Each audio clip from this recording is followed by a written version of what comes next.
মাশাআল্লাহ, দেখুন আমার আঙুল গাছে আঙুল ধরছে, কিন্তু সব ফুলে কিন্তু ধরি না, কিন্তু অনেক ছোট ছোট মানে থোকা।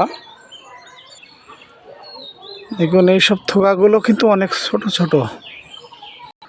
এই যে আরেকটি আঙুল গাছ আছে, এতে এই যে ফুল হয় প্রচুর, কিন্তু ফল ধরে না।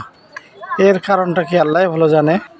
দেখুন এর গোড়াতেও কিন্তু ফুল প্রচুর, কিন্তু এতে আঙুর হয় না। এই 2 বছর ধরে এমন ফুল ধরে, ফুলে কিন্তু আঙুর হয় না।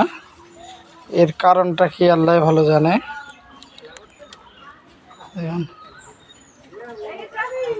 ফুল আছে কিন্তু ফল হয় না।